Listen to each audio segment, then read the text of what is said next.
Halo, kita ketemu lagi di video di pertemuan ketiga. Kali ini kita akan membahas tentang perkembangan pariwisata nasional, indeks daya saing pariwisata, dan sarana dan prasarana pariwisata. Yang pertama kita akan membahas tentang perkembangan pariwisata nasional. Jadi, bagaimana sejarah pariwisata di Indonesia itu dimulai dari tahun 1969, jumlah kunjungan wisatawan ke Indonesia itu mencapai 86.000 wisatawan. Kemudian pemerintah itu membuat perencanaan induk untuk mengembangkan pariwisata pertama kalinya pada tahun 1970. Kemudian di tahun selanjutnya, di tahun 70-an itu pariwisata mengalami metamorfosis sehingga metamorfosis dalam mengupayakan menarik wisatawan untuk datang berkunjung ke Indonesia, yaitu dengan tahun 70 atau tahun 80 memiliki tagline untuk mempromosikan wisata, yaitu Indonesia, there is more to it than Bali.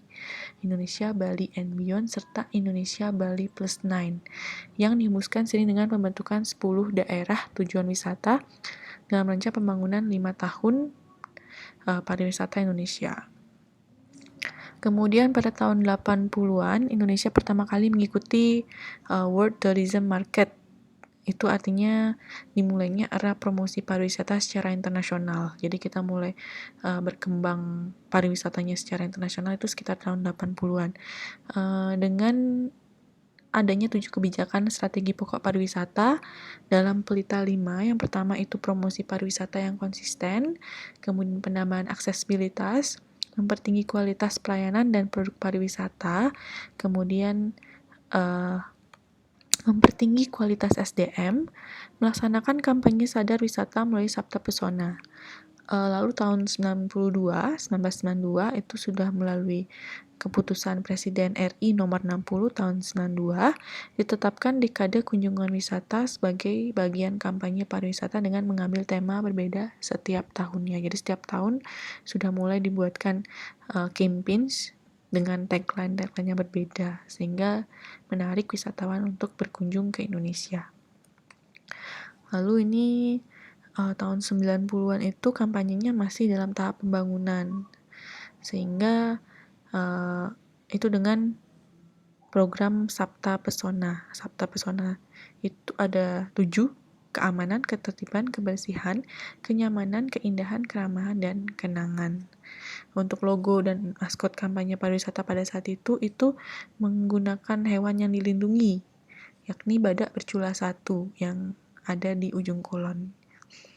Kemudian pada tahun 91 juga wisatawan mancanegara mulai datang ke Indonesia dan itu jumlahnya cukup banyak, sekitar 2,6 juta, dengan jumlah Indonesia mendapatkan devisa negara sebesar 2,5 miliar. Lalu pada tahun 93 pariwisata sudah mulai mengangkat isu mass tourism dengan merenovasi Bali Beach Bunker yang sekarang dikenal sebagai Hotel Bali Beach. Nah, ternyata Hotel Bali Beach, Grand Bali Beach itu sudah ada dari tahun 1993. Dan Hotel Grand Bali Beach itu dikenal sebagai bunker pasukan sekutu pada Perang Dunia Kedua.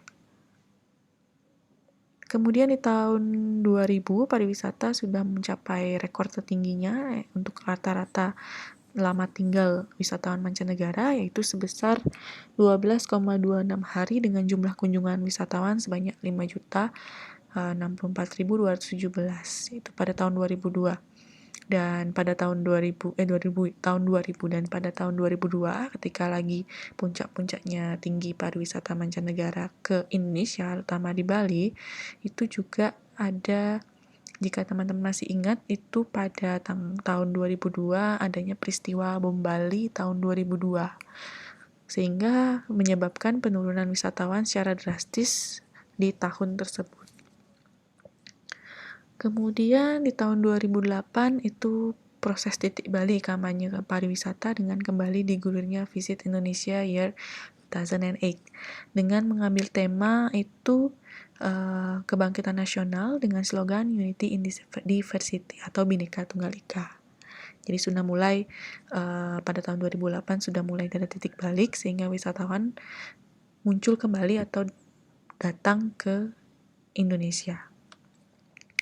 Itu untuk sejarah singkat dari perkembangan pariwisata. Namun setelah tahun 2008 tentunya sekarang sangat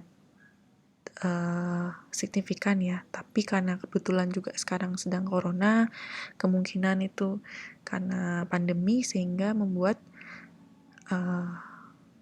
pariwisata atau wisatawan yang berkunjung itu menurun drastis. Oke, sekarang kita masuk ke daya saing, indeks daya saing. Tapi sebelumnya kita harus tahu daya saing itu apa sih?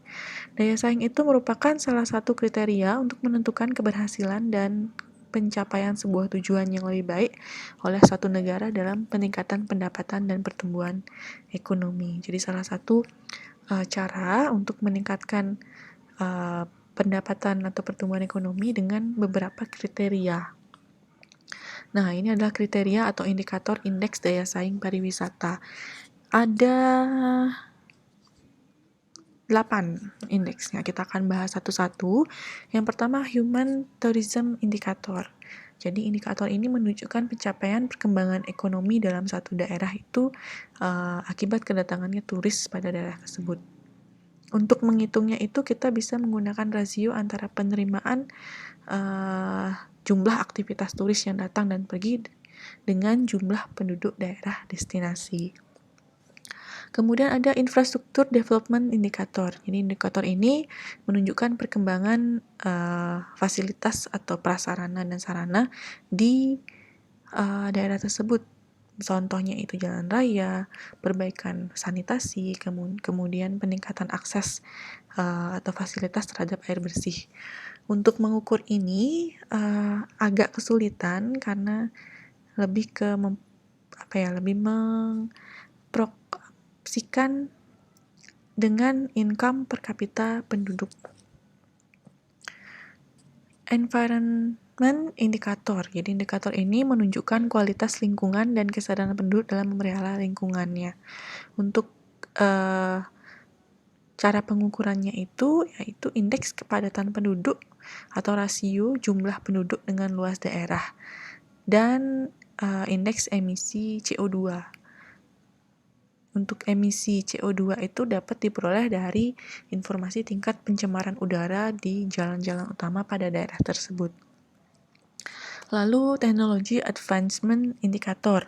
Jadi indikator ini menunjukkan perkembangan infrastruktur dan teknologi modern yang ditunjukkan oleh daerah tersebut, misalnya dengan penggunaan internet, mobile telepon, dan ekspor produk-produk berteknologi tinggi. Untuk pengukurannya digunakan rasio penggunaan line telepon dengan jumlah penduduk atau penggunaan internet atau penggunaan teknologi tersebut dengan jumlah penduduk. Human Resource Indicator. Indikator ini menunjukkan kualitas sumber daya manusia daerah tersebut sehingga dapat memberikan pelayanan yang lebih baik kepada turis. Untuk mengukur Human Resource Indicator itu menggunakan indeks pendidikan dari penduduknya tersebut. Misalnya dari lulusan SD, SMP, SMA, diploma, bahkan sarjana. Openness Indicator. Indikator ini menunjukkan tingkat keterbukaan destinasi terhadap perdagangan internasional dan turis internasional. Pengukurannya menggunakan rasio jumlah penerimaan dari turis internasional dengan rasio penerimaan pajak ekspor-impor dengan jumlah seluruh penerimaan. Lalu ada Social Development Indicator. Indikator ini menunjukkan kenyamanan dan keamanan turis untuk berwisata di daerah tersebut. Kalau di sini untuk cara pengukurannya Social Development Indicator itu dilihat dari lamanya rata-rata masa tinggal turis di daerah tersebut. Karena mungkin menurut riset, semakin lama turis di sana untuk tinggal, semakin nyaman dan aman tempat tersebut. Price Competitiveness Indicator. Jadi indikator ini menunjukkan harga komoditi atau bahan-bahan yang dikonsumsi oleh turis selama berwisata seperti biaya akomodasi, travel, sewa kendaraan, dan sebagainya juga itu dilihat dari harganya. Untuk mengukurannya itu kita gunakan purchasing power parity sebagai proksi dari harga-harga atau rata-rata tarif minimum hotel yang merupakan hotel worldwide. Untuk tren indeks daya saing pariwisata Indonesia berdasarkan riset dari tahun 2011 hingga 2019, tren indeks daya saing pariwisata di Indonesia semakin meningkat dari tahun ke tahunnya. Kemungkinan setelah tahun 2019 ini akan mengalami keturunan secara drastis, efek dari pandemi dan ditutupnya bandara dan beberapa negara sehingga tidak bisa melakukan pariwisata. Walaupun beberapa warga di Indonesia sudah bisa berkunjung atau berwisata, namun masih tetap mengalami penurunan untuk di tahun 2020. Kemudian kita akan membahas tentang sarana dan prasarana pariwisata. Jadi, agar suatu objek wisata itu dapat dijadikan salah satu objek wisata yang menarik dan banyak akan wisatawan yang akan berkunjung, maka faktor sarana dan prasarana ini sangat penting. Karena sarana dan prasarana ini sangat diperlukan untuk mendukung pengembangan pariwisata. Contoh dari sarana di sini, yang pertama perusahaan akomodasi, entah itu hotel, bungalow, villa, losmen, dan sebagainya. Kita lihat dari sananya. Kemudian sarananya itu ada perusahaan transportasi nggak? Transportasi darat, laut, dan udara untuk melayani pariwisatanya saja. Lalu rumah makan, restoran, atau warung-warung yang berada di sekitar objek wisata. Kemudian ada toko oleh-oleh atau toko penjual cenderamata khas objek wisata. Untuk prasarana juga, selain tadi sarana, ada beberapa prasarana yang dijadikan indikator untuk pariwisata. Yang pertama itu perhubungan yang pasti dari jalan rayanya, apakah ada rel kereta apinya, ada pelabuhan udara dan lautnya. Kemudian instalasi pembangkit listrik dan instalasi air bersih, bagaimana di sana, apakah ada listriknya, walaupun misalnya kita berkunjung ke daerah terpencil, walaupun daerahnya bagus, tapi pembangkit listrik atau air bersihnya kurang, ya pasti pengunjung itu sedikit ke sana. Kemudian ada sistem komunikasi, baik itu telepon, telegraf, radio, dan televisi. Adanya juga pelayanan kesehatan, baik itu puskesmas maupun rumah sakit. Kemudian adanya pelayanan keamanan juga dalam objek wisata, entah itu ada pos satpamnya, ada pos polisinya, yang untuk menjaga daerah di objek wisata tersebut. Kemudian adanya itu pusat informasi atau kantor pemandu wisata, adanya pom bensin, dan lain-lain, masih ada lagi. Oke, sekian untuk pertemuan 1 penjelasan tentang perkembangan pariwisata nasional, indeks daya saing pariwisata, sarana dan prasarana pariwisata. Jadi perkembangan pariwisata nasional tadi bagaimana perkembangan awal di Indonesia sehingga menjadi tempat kunjungan sampai ke wisatawan mancanegara.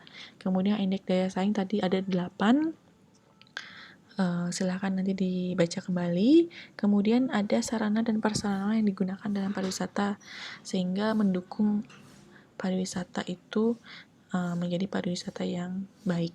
Sekian video, semoga bermanfaat. Terima kasih.